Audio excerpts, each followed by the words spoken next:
10 horas 34 minutos. Eu tenho a companhia da Vera Lopes, que é integrante permanente do programa, e já está conosco também na tela o advogado Maurício Raup Martins, que é integrante do escritório AJS Advogados Associados e que está aqui com a gente mais uma vez. Vera Lopes, e na parte técnica do programa Os Fatos no Caminho da Notícia, me acompanha o Juliano Lima. Vera Lopes, bom dia. Bom dia, Regis, bom dia, Juliano, e ao advogado Maurício, bom dia também a todos que nos acompanham. Olha, tu e o Maurício chegaram aqui na transmissão da Rádio Com e, surpreendentemente, o tempo mudou, porque até agora estava um céu nublado, cinzento, a expectativa era por chuva, mas a chegada de vocês até trouxe um sol, pelo menos aqui para a área de luz no interior da Galeria Antunes Maciel. Não sei se vocês estão espalhando luz só para mim ou para vocês também. Maurício, bem-vindo, bom dia. Bom dia, Regis, bom dia, Vera, a todos os que acompanham aí a Rádio Com, ao Juliano, que está ali no estúdio, né, no aquário, né, o Regis, como se dizia antigamente, essas pessoas que são fundamentais para que a rádio possa seguir a sua programação, né, que não é feita só por aqueles que aparecem aqui, mas senão um todo, né, do pessoal do jornalismo que trabalha, que prepara a matéria, que aquele que está ali no estúdio, né, tocando os aparatos, como diz o Eduardo Pereira. Isso. E nós estamos aqui. Só não está aqui hoje o Lair de Matos, e ele é que fez a combinação, né? Ele é que pautou, junto com o Maurício, a temática. Qual é a temática? O Lair teve um compromisso e sumiu, né? E nós vamos juntos, Maurício, para tratar de qual tema? Eu achei que estava combinado com vocês aí, mas se não está, vamos lá, né? Então, o Lair... A gente combina agora, Maurício. Ah, tá. Não, o Lair me chamou a atenção. Assim, olha, eu vi uma notícia da questão daquele banco que patrocina, a Crefisa, né? Que patrocina o Palmeiras, que é... Exatamente. Isso, de uma das acho que é presidente do Palmeiras também. E a notícia lá dizia o seguinte: olha, a Crefisa foi condenada várias vezes pela prática de juros abusivos, de cobrar coisa tipo 900 e tantos % de juros ao ano, né? Então, o debate seria, tá bem, mas o que é o juro abusivo? Como é que eu identifico que o juro é abusivo? Né? E o que eu posso fazer? Seria essa a questão, né, que a gente debateria, né, nesse espaço. Né? Eu não sei se eu vou falando e vocês vão intervindo no momento que achar... Como não está nada combinado... Pode fazer.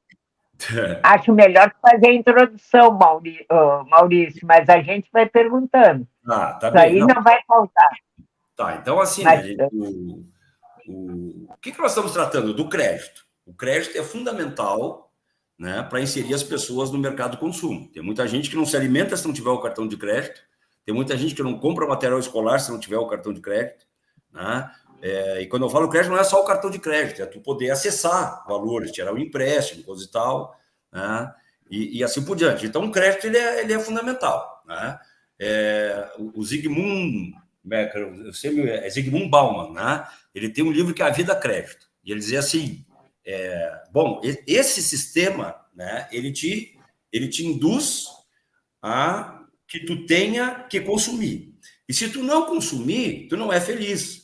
Eu tenho que ter a televisão do momento, eu tenho que ter o celular do momento, né? E as pessoas, para terem isso, se jogam, fazer financiamento, empréstimo daqui, empréstimo dali. E ele diz assim, tá bem? Então, para satisfazer uma necessidade urgente, que para ti, mas momentânea, tu vai hipotecando o teu futuro.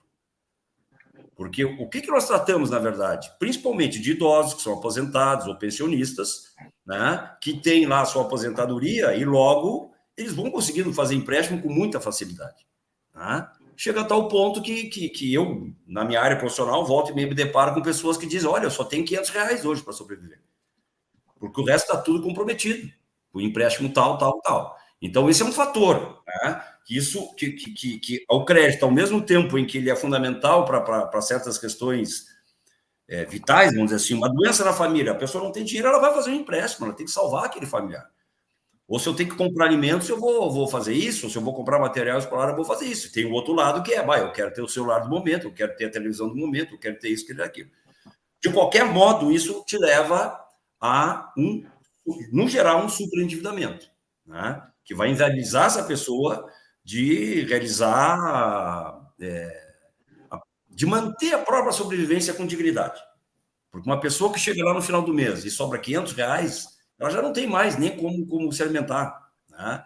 Não tem como pagar o gás, não tem como comprar a carne, não tem como... Então, não dá, né? E tudo isso é contagem. Tem que pagar a luz, tem que pagar a água, tem que pagar IPTU, tem que pagar isso, tem que pagar aquilo, quando não tem que pagar aluguel. Então, inviabiliza a vida da pessoa. Isso se torna mais grave ainda, né, quando vem a questão do juro abusivo. Né? Porque o que acontece? O Banco Central ele tem uma tabela. Tá? Eu até tirei a tabela de hoje aqui, só para a gente poder saber do que nós estamos tratando. Tá? Quando tu vai fazer um negócio, o Banco Central tem uma tabela para cada tipo de empréstimo. Tá? Então, vamos pegar um exemplo aqui, ó. Crédito pessoal não consignado. Ou seja, o Maurício vai lá, quero comprar um carro, tá bem? Vou fazer um financiamento, coisa e tal. Né?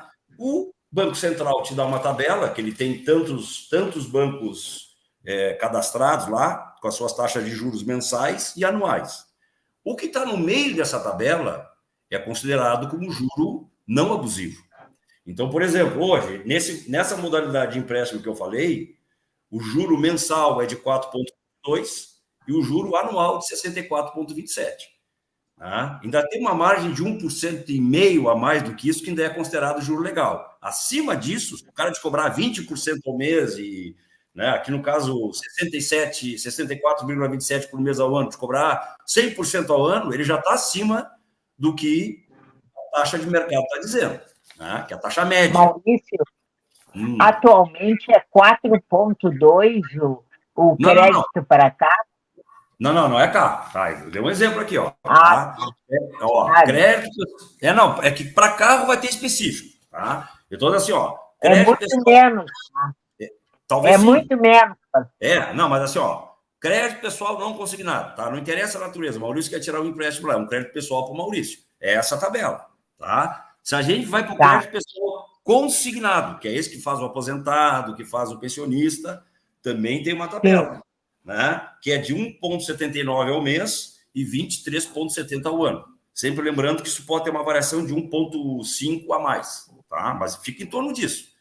Bom, se um consignado de aposentado, né, como no caso concreto da notícia falar em 900% ao ano, tu imagina quando a tabela diz, olha, 23,70 ao ano. E os caras te cobraram 900 e tantos por cento ao ano. Então, tu vê né, que é um absurdo. Tá? Bom, mas o banco joga com isso. Primeiro, ele ganha dinheiro em cima dos pobres. Aposentados, pensionistas, no geral, pessoas que ganham um pouco, mas como tem aquilo garantido, para o banco serve. Tá? Então, se eu tenho 900 e tanto, bom, quanto por cento a mais ele ganhou? Muito dinheiro, porque esses empréstimos geralmente são de 84 meses. São empréstimos longos. Tá? Então, claro, mas o valor é bem pequenininho, sim, mas um valor pequenininho em cima de milhões de pessoas que fazem essa mesma transação econômica no dia, imagino que o quanto o banco ganha ao longo de um ano. E aí o seguinte, quantos desses consumidores reclamam? Quantos têm consciência de que está sendo cobrado um juro abusivo? A maioria não tem. A maioria não tem. Então, um importante papel... eu acho que é isso, as próprias entidades sindicais podem fazer isso, tem que informar os seus... Porque todos nós somos consumidores, velho. Né? A partir do momento que quem sai de casa pegou um Uber, tem um consumidor. Tu pegou um ônibus, tem um consumidor. Tu pegou um táxi, tem um consumidor. Ninguém escapa de ser consumidor. Né? E todos nós sabemos que tem o Código de Defesa do Consumidor, que é para defender, né, o direito dos consumidores. Então, nós temos que informar. A primeira coisa é isso, é informar os trabalhadores. Nós estamos aqui dentro de uma entidade, de uma emissora que é vinculada ao movimento sindical, mas o cidadão de uma forma geral, mas cada entidade sindical, vamos imaginar uma coluna que se sai um jornal mensal, olha, qual é o juro, a taxa de média para tal coisa, por exemplo, começar as pessoas entenderem que isso está acontecendo e o quanto está sendo cobrado a mais. Tá? Então, esse é o primeiro passo. Bom, essa pessoa identificou, Pode falar, Vera. Não, eu estou pensando, indo para o macro, eu não quero distrair os nossos ouvintes, mas indo para o macro, que é a dívida do país, a tal, a tal dívida que é os juros, né, que o país é obrigado a pagar, são 700 milhões por ano, não, bilhões por ano, né? A dívida pública, chamada dívida pública, que acaba sendo um ônus para todos nós que moramos aqui e que pouco a gente reclama, né? Pois Muito é. pouco nós reclamamos. Aí, pois é, mas é aí uma extorsão, é aquela coisa que a gente paga o bem-estar de meia dúzia de famílias. Mas a palavra é tua, Maurício. Aquele debate político que sempre existe, entendeu? Bom, na verdade é isso, não apareceu quem meta a mão com os bancos ainda. Essa é a realidade. Tá? Bom, mas voltando ao que eu estava falando, vamos pensar no cidadão aqui que a gente pode ajudar, já que a gente não consegue resolver esse problema do que a gente paga para os bancos, por mais que a gente diga que é uma vergonha, se diz há anos isso. Né? Então, lá o Maurício identificou, né? Geralmente a pessoa, aquela história, né? Tu aprende com dor ou sem dor? Geralmente aprende com dor. Quando chegou lá que ele não aguenta mais, ele está enforcado, ele não sabe o que fazer. O que ele vai fazer? Bom, procura um advogado e vai ver, olha, doutor, eu estou pagando aqui, né, tantos % ao mês. Aí o advogado, seja lá, vamos pegar um sindicalista, se tiver conhecimento disso, ele vai dizer, olha, mas para aí, tu tem uma tabelinha aqui, tu está pagando 200% a mais do que tu tinha que pagar. Bom, como é que se faz isso? Se entra com processo contra o banco, tá? Dizendo isso, olha, o meu valor correto a ser pago é tanto, de acordo com a tabela do Banco Central. Estou sendo cobrado em tanto, que é tantos % a mais do que diz a tabela do Banco Central. Logo, me cobraram tanto a mais por mês. O que eu quero no processo? Olha, eu quero que a partir de agora, se o processo não encerrou, o financiamento não encerrou, a partir de agora, seja praticado o juro correto, que diminua a prestação, por exemplo, de R$1.000 para R$60, vou dar um exemplo aqui, tá? E eu quero receber tudo o que me cobraram a mais, esse tempo todo, em dobro. Porque essa cobrança é indevida. E o Código do Consumidor, no seu artigo 42, diz isso. Quem cobra indevidamente é condenado, poderá ser condenado a restituir em dobro. Tá? Então, vejo que, assim, se todos que estão submetidos a essa situação reclamassem, né? E quando eu falo aqui, ele pode procurar um advogado, pode procurar assistência judiciária, a gente nunca está aqui para dar informação. Né? Realmente, não haveria tanta injustiça, tanta distorção, e as pessoas, além de corrigirem essa distorção, teriam valores a receber. Né? Sem contar que pode pedir uma indenização por dano moral, porque se me cobraram tanto por cento a mais na minha aposentadoria, que é pequena, geralmente o povo se aposenta com salário mínimo, que afetou a minha dignidade da pessoa humana, eu ainda tenho direito a uma indenização por dano moral. Então, são armas que a população tem, né, e que, infelizmente, não são usadas. Então, olha, pode contar. Vai dizer, mas tem muita ação contra banco. Evidente, os bancos e telefônicas, tá, são os maiores o maior volume de ações no judiciário brasileiro é contra banco e telefônica. São os campeões e plano de saúde. Tá? Esses três aí são os campeões de processos, né, contra eles. Agora, a gente vê que existe um espaço muito grande aí, né, de organização da população, porque muitas vezes, Vera, vamos lá, a gente não consegue organizar a população por uma pauta política. Né? Por uma pauta econômica, né? Talvez se consiga. E aí talvez seja uma porta, né, para que a gente consiga, sei lá, botar esse debate na rua. Porque, olha, já existem inúmeras ações civis públicas propostas pelo Ministério Público condenando essas instituições, quando reiteradamente fazem isso, a pagar milhões de reais. Esses milhões de reais vêm para um fundo de combate a esse tipo de atitude, entendeu? Agora, uma entidade sindical pode entrar com uma ação civil pública em nome dos seus associados. Associados. Aliás, agora Maurício, Deixa eu só Diga, ela pode entrar para defender a categoria, não associado. Todo integrante da categoria pode ser defendido pela entidade sindical através de uma ação civil pública. Sim. Não, é importante isso, né? A gente, inclusive, divulgar junto aos sindicatos isso. Porque essa coisa chamou muito a atenção, Maurício. Agora, recentemente, quando começou com a história do desenrola, não sei o quê, aquelas propostas, inclusive muita gente que devia no banco recebeu em casa correspondência, está devendo R$ 82 mil, mas se nós fizermos um ajuste e tal, você vai pagar 10% disso, ou seja, 8.200. Tinha banco que aceitava até menos, só para zerar a dívida e daqui para frente é outro jogo. Não, então, isso chamou a atenção. Mesmo quando ele faz isso, ele no nível ele está pegando o capital dele de volta mais alguma coisa. É que realmente o troço era muito absurdo. Entendeu? Mas aí se dá conta da discrepância da dívida, né? O que eu devo e o que eu vou pagar, mesmo ele não perdendo dinheiro, é um absurdo, né? Agora, tu tocou no ponto que é importante, porque o que acontece, né? Nesse livro, A Vida Crédito, do Zygmunt, ele diz assim, o banco não tem interesse nenhum que tu pague a tua dívida. O banco quer que tu fique devendo. Entendeu? Aí tu fica devendo, ele qual é a solução? Vamos renegociar essa dívida. E ele bota mais juros em cima dessa negociação. Então, a bola de neve só vai aumentando. Né? Então, são coisas muito bem pensadas, né? que o capitalismo se deu conta do seguinte, cara, eu vou ganhar dinheiro em cima de dinheiro. Né? E esse é o capital especulativo que a gente chama, não é o capital produtivo, é o capital especulativo. E aí parasitário. Tem gente que chama parasitário, né? Isso, e aí se deram conta que os pobres eram um grande filão. Porque são milhões, a maioria é pobre, são milhões e milhões de brasileiros pobres, né? Que estão lá com a sua aposentadoria garantida, com a sua pensão.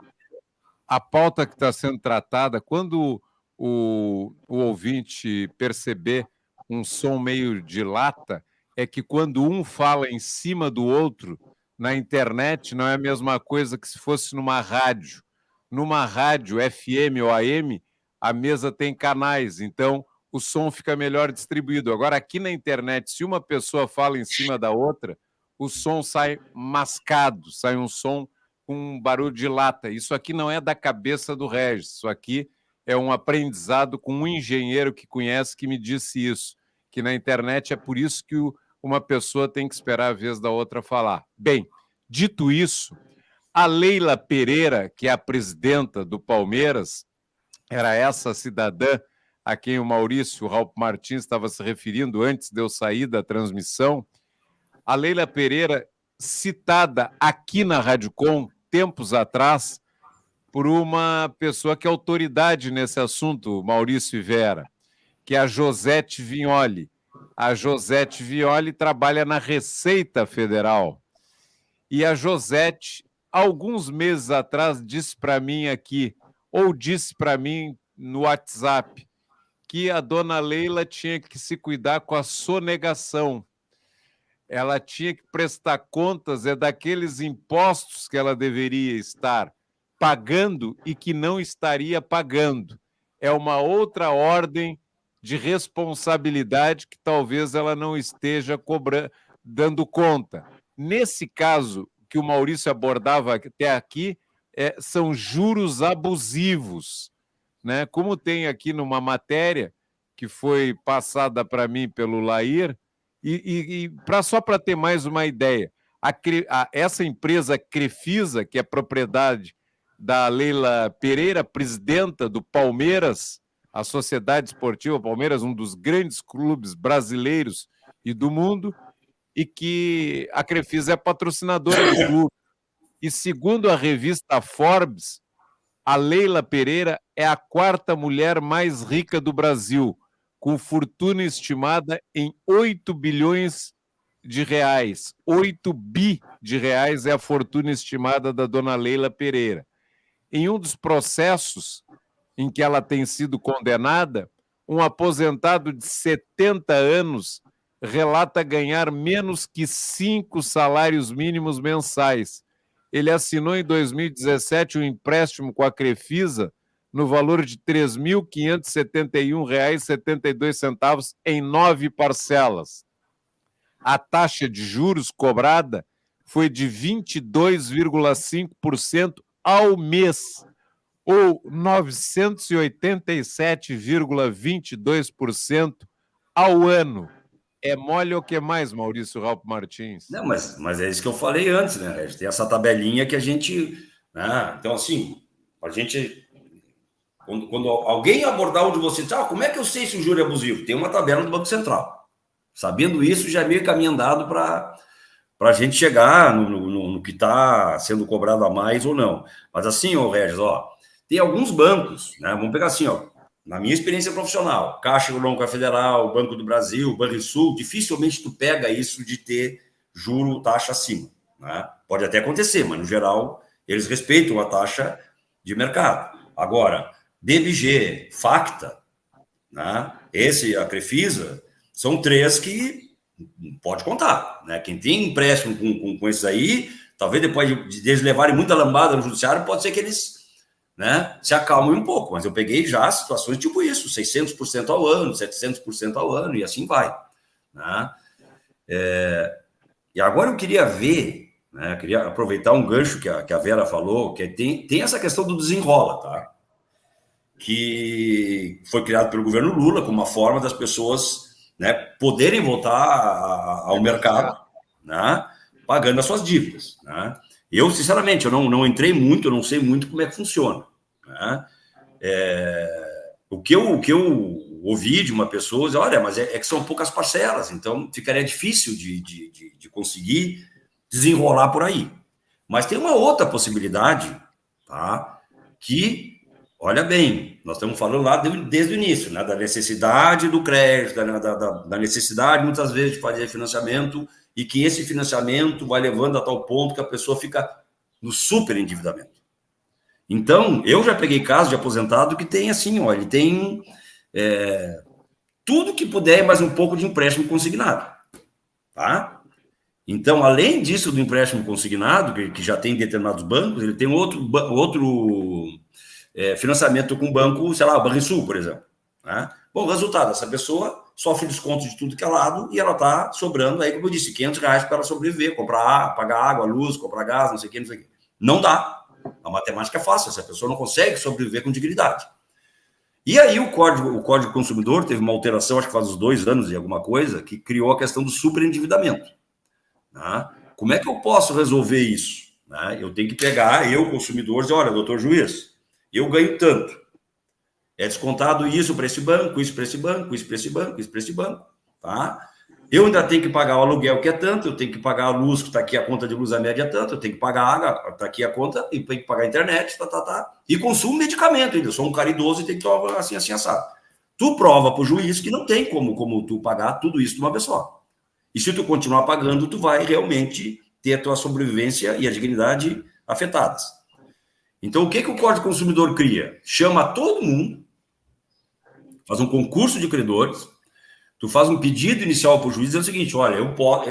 Claro, e a lei diz o seguinte, olha, tu tem 5 anos para pagar, se tu fizer isso, tu chama todo mundo, olha, eu posso pagar... Vamos dizer que eu devo 60 mil, tá?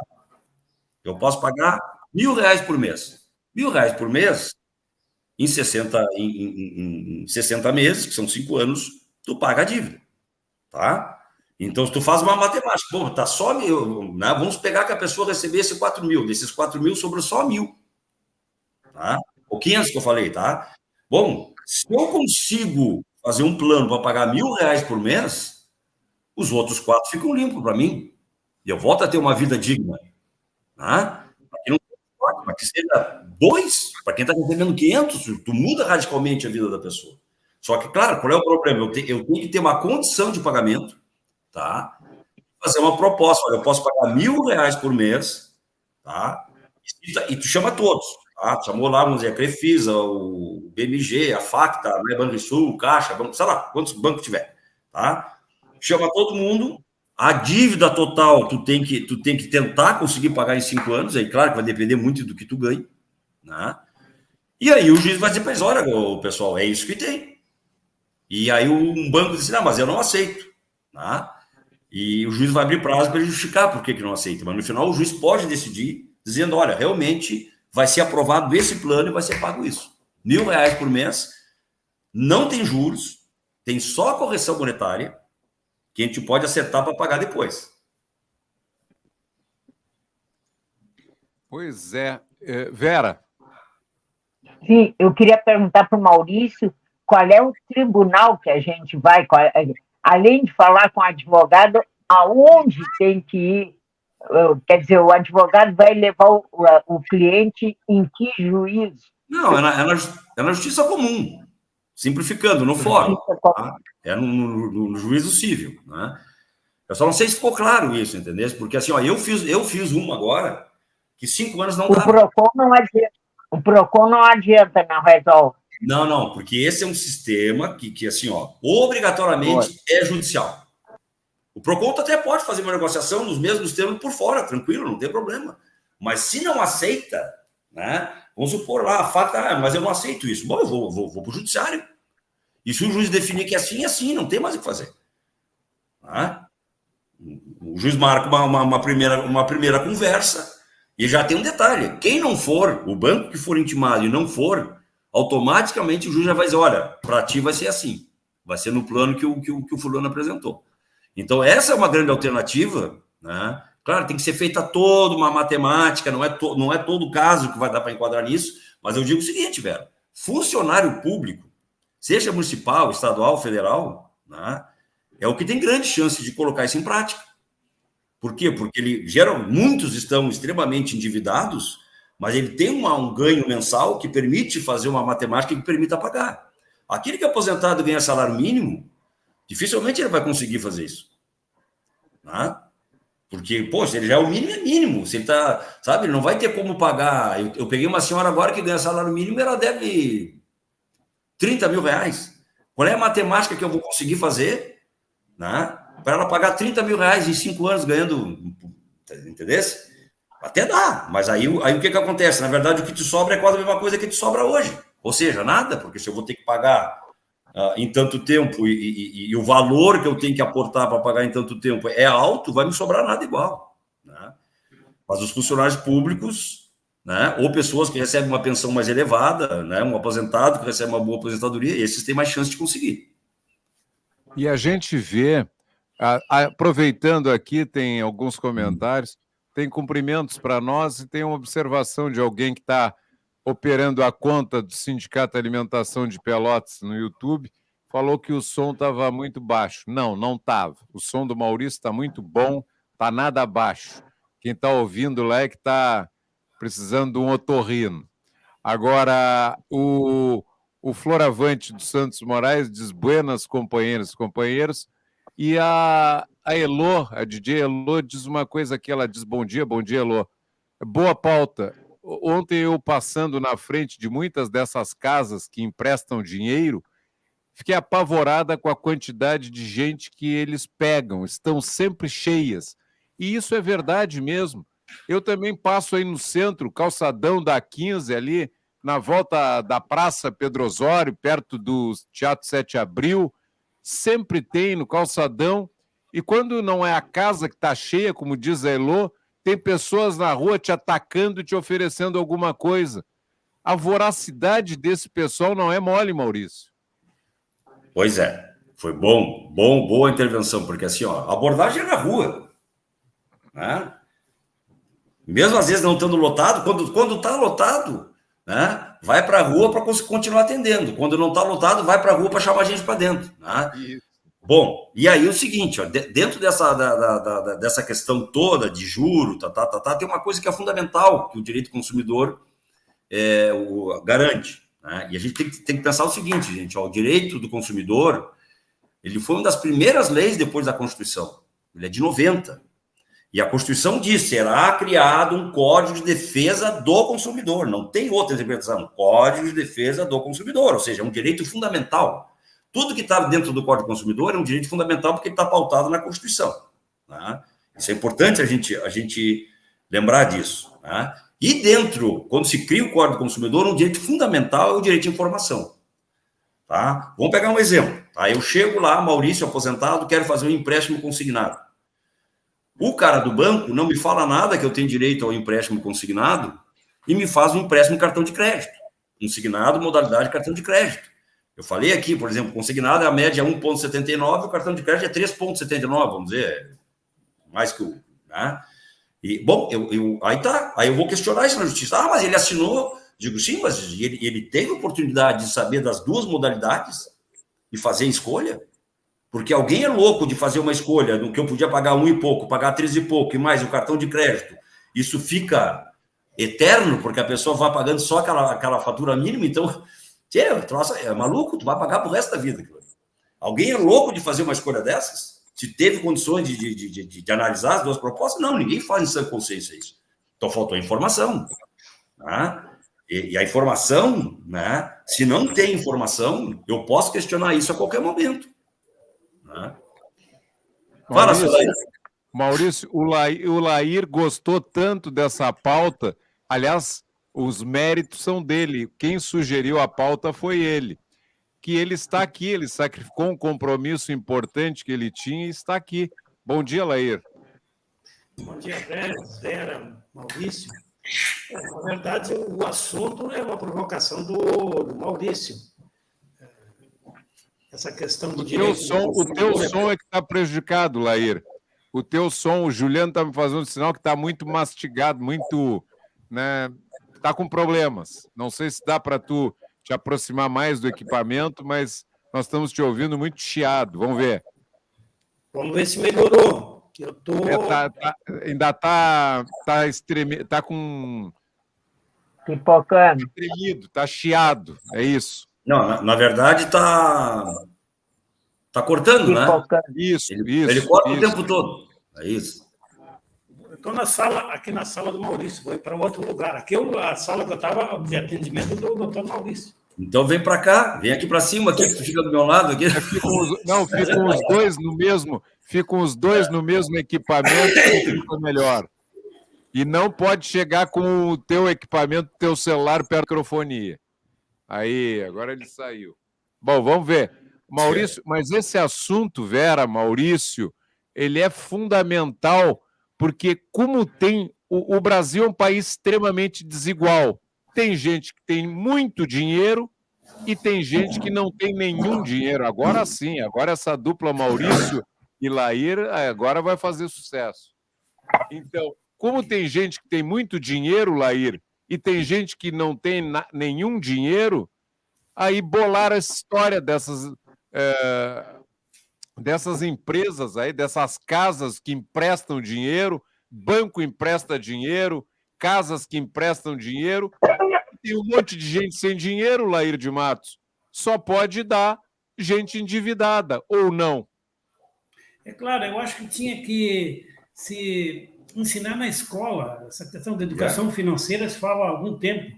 Eu já conversei com várias pessoas, inclusive uma senhora que trabalhava aqui no sindicato, e ela comentou que ela ia comprar um sofá. E ela ia comprar em 24 vezes. Porque a prestação era bem razoável, ela disse, vai dar tanto por mês. E aí eu perguntei quanto é que era o valor do sofá à vista. Ela me disse o valor, eu fiz a conta para ela e ela ficou estarrecida, porque ela não imaginava que ela ia pagar 2 sofás, ia pagar 2 e ficar com um só. Né? Então, as pessoas não têm noção. Infelizmente, né, quem vive com pouco dinheiro, ele olha se encaixa no orçamento mensal, se dá para pagar no mês. Essa é a conta que faz. Né? Não faz a conta de quanto vai pagar. Né? E, então, essa falta de educação financeira é que leva a essas situações. Né? Agora, seria um tema fundamental para os nossos estudantes, né? E também para a comunicação social, que é o que nós estamos fazendo aqui, né? De esclarecer a população, que não sabe, E não há verdadeiros atos de crueldade. Às vezes o cara está vendendo um empréstimo, né, contratando um empréstimo, sabendo que a pessoa vai se atochar de dívida e que não vai sair mais. O cara está sabendo e faz igual, né? E faz igual.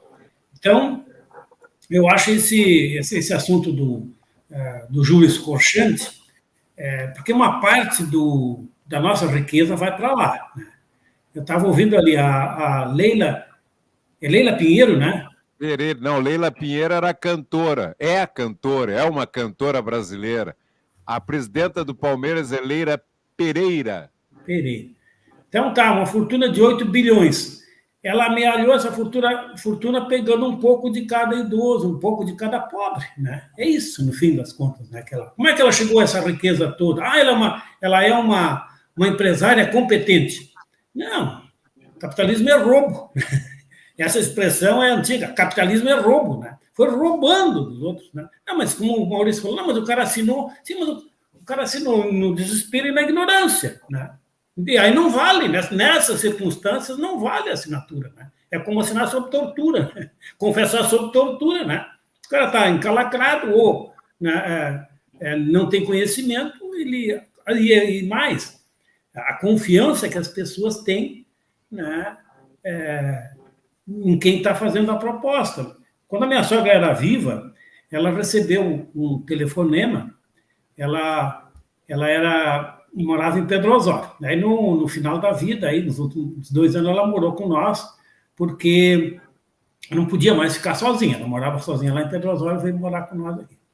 Aí ela recebeu um telefonema de um cidadão lá de Pedro Osório, que era conhecido dela lá, né, e que estava trabalhando para um banco, né, ou para uma financeira, sei lá o quê, fazendo uma proposta de empréstimo, né, porque ela oferecendo para ela um empréstimo.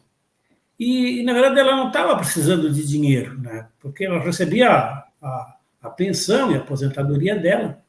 E eu perguntei, tá, mas, dona Teresa, por que a senhora vai pegar dinheiro emprestado se ela não está precisando de dinheiro?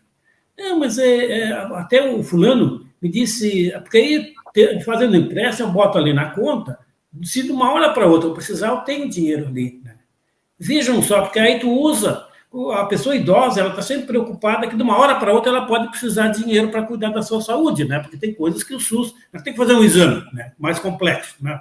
Um ultrassom, não pode esperar um mês para fazer o ultrassom, tem que fazer, né? E logo, e ela tinha um problema grave de saúde cardiovascular, né? E então o cara disse isso para ela, disse que aí ela ficava com aquele dinheiro ali, o dinheiro estava à mão, né? A qualquer momento era só lá no banco pegar, né? Só não explicou para ela qual é que era o juro, né?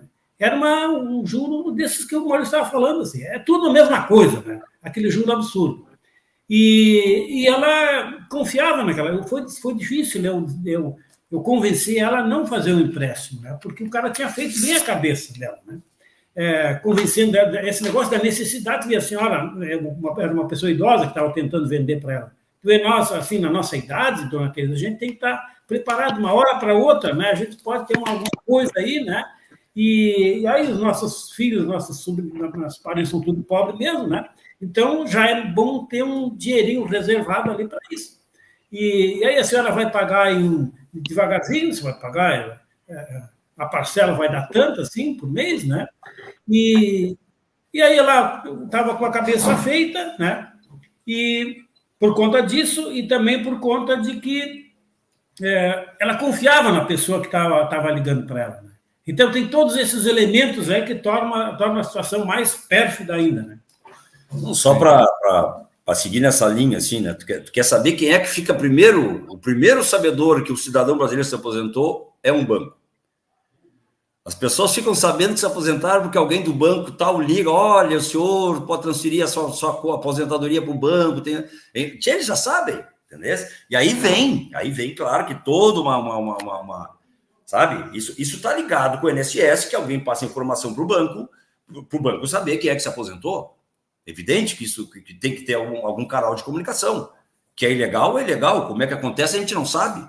Né? Assim como tem escritório de advocacia que da noite para o dia recebe na palma da mão todas as pessoas que têm direito a tal benefício, vamos dizer. Né? Acontece, infelizmente acontece. Né? Então, assim, uma das táticas é essa, né? De abordar, olha, te aposentou, tu pode investir aqui. Ele está dizendo, a primeira pessoa a saber que te aposentou é o banco, né? Que já te liga dizendo que tu está aposentado, né? Outra coisa impressionante, gente, assim, porque hoje, né? As pessoas também começam a se dar conta de que o WhatsApp é um instrumento que pode servir a teu favor quando tu está numa negociação. As pessoas aprenderam a gravar no celular, então, né? As pessoas também começam a ficar mais espertas, né? E aí eu tenho caso que a pessoa liga e diz assim, do nada, o senhor não gostaria de um empréstimo no cartão de crédito assim, assado, tá? É isso. Tu não quer ganhar R$1.000? Tá, quero. Né? Vai para a conta R$1.000. Bom, agora depois como é que vai pagar a conta? Né? É outra história. E aí, né? Por isso que eu digo que outra coisa que o Lair falou, né? Que só para as coisas vão vindo para não deixar escapar. Outro princípio fundamental do direito consumidor é a boa-fé objetiva. Tá? O que é a boa-fé objetiva? Bom, eu faço um negócio contigo, né, contando que eu vou pagar um juro razoável, que eu não me disse nada, coisa e tal. Eu tenho o que a gente chama a legítima expectativa do consumidor. Quando eu me deparo com um troço que não foi o que eu fiz, rompeu a minha legítima expectativa. Então, a informação e a boa-fé, eles estão vinculados. Se a gente olhar aqui, ó, só para ter uma ideia, ó, na parte que trata da prevenção do superendividamento, tá? No artigo 54b tem 500 informações ó, que tem que repassar. Ó, o custo efetivo total é a descrição dos elementos que compõem a taxa efetiva mensal e a taxa efetiva anual, o montante das prestações, Ou seja, tem que dizer tudo. Se não disse tudo, a informação é deficiente. Se a informação é deficiente, esse contrato pode ser anulado. Sim. Olha aqui, uma outra coisa, o Lair disse, e em seguida a Vera voltou para a transmissão, eu já vou também encaminhar aqui, mas é o seguinte, o Lair perguntou assim, como é que a presidenta do Palmeiras ficou rico? Ora, por um lado, o Lair mesmo respondeu, com esse juro abusivo, tanto é que ela está sendo condenada lá na Justiça em São Paulo, algumas ações, e ela foi condenada, está na matéria do ICL Notícias. Agora, por outro lado, aquilo não foi uma pessoa desavisada, desinformada que falou para mim na Rádio Com, foi uma auditora da Receita Federal, né? A Josete Vignoli disse assim, e como é que está a situação da presidenta do Palmeiras com o leão do imposto de renda, com o fisco, a Receita? Quer dizer, fatura por um lado a partir de juros abusivos, extorsivos, e de outra sonega. Ah, mas aí vai ficar rica mesmo, né, ô Vera Lopes? Não te parece que é fácil ficar rica assim, Vera? Eu acho que só assim é possível, Regis. Eu te diria que não tem outro jeito. Eu não conheço nada. E o resto é folclore. Mas outras maneiras de ficar rico, para mim, é folclore. Não sei se eu radicalizei muito, mas não acredito. Agora, é impressionante, eu acho, que realmente é uma necessidade a gente agir dessa forma como atividade política, Maurício, Lair e todos que estão nos ouvindo. Porque isso realmente é política, isso realmente é controle de renda, de não se permitir extorquir aqueles que menos têm. Isso é extremamente político. E, em última análise, Maurício, essa conta nós temos que fazer com a dívida pública, porque não é diferente disso que a gente falou aqui. É aqui e lá no macro. É isso aí que eu tinha para dizer. Vera, não, e disse, tirou daqui, Vera, eu estava com isso também engasgado, porque desde ontem ou anteontem, primeiro, o presidente Lula falou sobre a tal meta fiscal dias atrás. Aí ontem teve uma entrevista do ministro Fernando Haddad da Fazenda, falando sobre a tal meta fiscal. E a maioria das pessoas que são vítimas da usura nessas casas que emprestam dinheiro também são em alguns bancos. O Maurício deixou claro aqui, o Maurício trouxe informações que vão contribuindo para a nossa educação financeira. Ele diz: tem bancos que respeitam as regras, tem bancos que não respeitam as regras. Bom, aí a gente começa a ter um olhar criterioso e ver quem é que cumpre as regras, quem não cumpre. Mas o sistema financeiro em geral, quando se trata do país, porque assim como nós, pessoas físicas, eu, a Vera, o Lair, o Maurício e os ouvintes da Rádio Com, nós nos endividamos, o nosso país também pode se endividar. O Brasil tem dívida, assim como nós temos. E quem é que empresta dinheiro? Ou por outra, quem é que pega os títulos e depois vai fazer cobrança? É o mesmo mercado financeiro, são bancos também que pegam e compram os títulos que são colocados a mercado. Mas quem é que conhece essa realidade do povo brasileiro? É uma minoria. Por isso que eu digo que a Vera trouxe uma questão fundamental, que é a tal dívida pública. Assim como tem a dívida pública, que é do país, tem a dívida pessoal, que é do Regis, que é do Lair, que é do Maurício, que é da Vera, e que é de milhões de brasileiras e brasileiros. E a maioria das pessoas que são vítimas da usura, do juro alto, também podem ver no país uma vítima desse mercado que está cobrando meta fiscal do governo federal.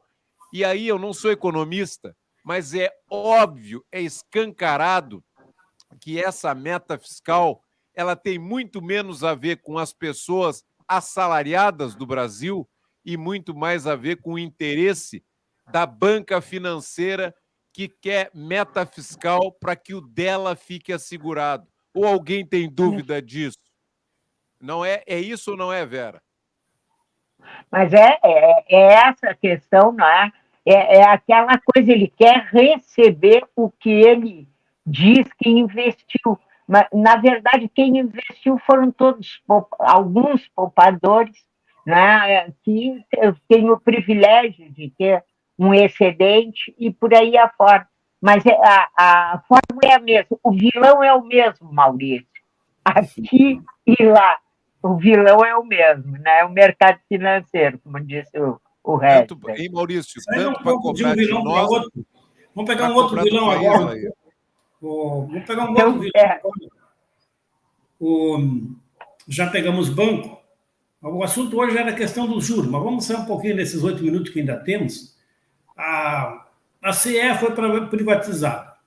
O atendimento já não era bom, né? Ela vinha sendo sucateada, né? Até para justificar melhor, né? Para o pessoal aceitar melhor a privatização. Agora entrou a Equatorial e a qualidade caiu ainda mais. Nós, Maurício, como consumidores, temos direito a uma regularidade no fornecimento de energia, né? Quanto à sua qualidade, né? E quanto à sua, digamos assim, permanência. Né? A luz tem que vir sempre, né? Quando tu fez o contrato, né? Isso não está escrito, acho que não sei se está escrito em algum lugar, mas é algo evidente, né? Não, isso faz parte do princípio, né? O princípio da qualidade e da adequação. A regularidade, né? A adequação do serviço. O serviço tem que ser feito para o fim que ele se presta. Tu tem energia elétrica, bom, energia elétrica tem que ser na potência certa e de forma permanente. É lógico. Tá, mas aí o que tu... Eu me lembro que a gente conversou uma vez, e o Laís disse assim, olha, se a gente colocasse algum aparelho que tivesse capacidade de medir, assim como a gente faz com a internet... Fala, velho. Não, é sobre isso aí que eu queria dizer que o Laís falou. Ontem, a Equatorial, Equatorial foi multada em 26 milhões e 400 mil por queixas e juros de mau serviço de péssima qualidade. Tudo bem, foi um tribunal, um serviço especial que tem de controle de qualidade. Agora, o que se pergunta, Maurício, Lair, Regis, quando que nós vimos alguém pagar uma multa desse tamanho, dessas empresas, essa super empresa? Foi ótimo, eu fiquei feliz de saber que ela foi multada, porque porque eu me sinto prejudicadíssima com o serviço de eletricidade aqui onde eu moro. Mas é isso aí, só queria acrescentar isso aí, a informação que o Lair deu. Maurício. Então, a autoridade pública multou. Agora, a dúvida é a seguinte, se essa multa foi maior do que o benefício de não ter atendido, porque também eles podem fazer a conta seguinte. Também tem. Sai mais caro deixar a rede em condições do que pagar a multa. Então, eu pago a multa e segue o baile, né? Então, essa é algo, embora a multa tenha sido grande, vamos pensar, velho, que eles pagaram 100 mil pela CE, né? Eles pagaram 100 mil, de graça, né? Então, não dá para pagar umas quantas multas de 26 milhões aí que não faz cosquinha neles, né? Mas o consumidor cidadão, o consumidor individual, em que situações, Maurício, ele pode buscar reparação na justiça por problemas no fornecimento da energia? Vai depender, Lair. Assim, a regra é essa: o serviço tem que ser fornecido com qualidade, na potência e de forma adequada, tá? Depende. Eu estou numa festa de casamento, tá? Faltou luz na minha festa de casamento. Eu vou pedir um dano moral por tal situação. Isso que nós enfrentamos aqui, quando teve aquele último vendaval, coisa e tal. Bom, o que é razoável? A pessoa ficar 2, 3 dias sem energia elétrica é uma coisa, mas teve gente que ficou quantos dias sem energia elétrica? Evidente que isso gera um dano moral, sem contar dano material. Se tu tem lá um comércio, pode ter perdido tudo que estava lá no teu comércio, que era tudo que tu tinha, ou seja, tu perdeu tudo. Faltou energia elétrica, tá? Os caras ligam e não regulam a potência. Aquilo vem e queima a geladeira, queima a televisão, queima tudo. Responsabilidade de quem? Exatamente. Serviço da CE. Tu pode buscar reparação. Claro, tu vai ter que mandar para o serviço técnico, vai ter que ser feita uma avaliação, vai ter que ser constatado que aquilo foi por conta da forma que a energia voltou, porque esse é o problema. Tá? E vocês não regulam bem, quando aquilo vem com muita força e queima. Então, né? E outra coisa, era muito comum, né? Ainda continua. Eu pegar São Lourenço e Canguçu como exemplo. O agricultor paga a sua conta de luz tudo certinho e a luz era fraca. Por quê? Porque as linhas eram antigas. Porque eles não botavam transformadores para ampliar, né? Para ampliar ou redistribuir de forma correta. Então, o que acontecia a luz fraca? O agricultor era obrigado a comprar um gerador, né? E vamos pensar naquele cara que planta fumo. O que acontece com o fumo? Tu bota na estufa. A estufa, ela tem um equipamento que regula a saída do ar quente, que ela vai secando o fumo. Se falta energia ou a luz é fraca, tampa aquela portinha onde o vento quente corria e cozinha o fumo. E o teu fumo, que teria uma ótima qualidade, ele fica preto. E a qualidade dele é zero. Tem casos assim, ou tu simplesmente não consegue vender, ou tu vende muito abaixo da tabela, porque a tabela são 36 linhas de avaliação da folha de fumo. Então, são inúmeros exemplos que pode acontecer. Né? Agora, a gente tem que ser sempre em mente. Bom, é um serviço público, ainda que seja por concessão, né? É uma responsabilidade objetiva, ou seja, não tem nem que discutir a culpa em tese, porque o serviço tem que ser bem prestado, né? E aí vai depender da situação. Né? Agora, é evidente, a gente tem que partir do pressuposto que houve uma má prestação do serviço e que teve um dano. Teve algo negativo na vida do consumidor. Porque se não teve nada, bom, aí paciência, né? Aí, como diz os caras das decisões, é um mero de sabor do cotidiano, isso não dá dano moral. É isso. Para nós é um baita preciso. 10 horas 28 minutos, estamos nos aproximando do fim. Dá para rabiscar alguma coisa só para arrematar? Quer dizer, esse assunto aí, ele segue porque tem muita gente no Brasil, milhões, com muito pouco dinheiro e pouca informação, e uma minoria de espertos que tem muito, mas muito dinheiro e muita informação. Aí, já viu, né? A raposa cuidando do galinheiro, e tem muito isso, infelizmente, no nosso país. Alguma coisa a acrescentar mais em 1 minuto? Eu estou satisfeito. Eu só quero agradecer o espaço. Agora é isso. Tu vê que a gente começou falando do juro, daqui a pouco tu sai no superendividamento, daqui a pouco tu cai na CE. Tudo isso é direito do consumidor. Entendeu? Então, realmente, tem um espaço enorme de esclarecimento da população que as entidades sindicais podem entrar nisso. Tá? Aliás, podem, não devem. Como é que a gente vai fazer? Não sei. Né? Como é que a gente vai fazer? Não sei, mas que é algo importante, né? E que impacta diretamente no dia a dia. Né? E isso vale para tudo, vale para transporte coletivo, vale para... Sabe? Se tem um buraco no meio da rua há tanto tempo prejudicando uma população, tu imagina agora que teve a manifestação do Trapiche no final de semana lá, de que a população está há tanto tempo que não arrumaram a estrada. E assim por diante. Né? Claro que aí não é relação de consumo, mas é uma relação... Né? Água, fornecimento de água, relação de consumo, energia elétrica, relação de consumo, telefonia, relação de consumo, internet, relação de consumo, e aí vai. Agora, vende, o caso que eu citei não é de consumo, mas é uma responsabilidade do Estado, município, no caso, né? E que interfere negativamente na vida das pessoas. Né? Terminou o programa e lá no Pontal da Barra as pessoas ficaram sem energia elétrica um monte de tempo, porque a Prefeitura de Pelotas aqui se omitiu e não providenciou reparar uma estrada, um acesso, segundo a Equatorial Energia, para chegar lá, e isso também não era verdade. Mas eles enganam o povo, que não é fácil. 11h30, obrigado, Laíra, obrigado, Maurício, obrigado, Vera, audiência da Rádio Com. Voltaremos amanhã com mais uma edição do programa Os Fatos no Caminho da Notícia. Tchau, Vera, até amanhã. Tchau, tchau, bom dia para todos. Valeu. 11h30, obrigado, Juliano Lima, na parte técnica. Amanhã tem mais. Tchau. Red, só um momentinho. Lembrei, hoje, às 15 horas, Assembleia na UFPEL. 15 horas. Assembleia na UFPEL. Discutir aumento, possibilidade de aumento. É isso aí. Obrigada. Porque o juro está alto, tem que discutir aumento mesmo. Valeu. Tchau, Vera.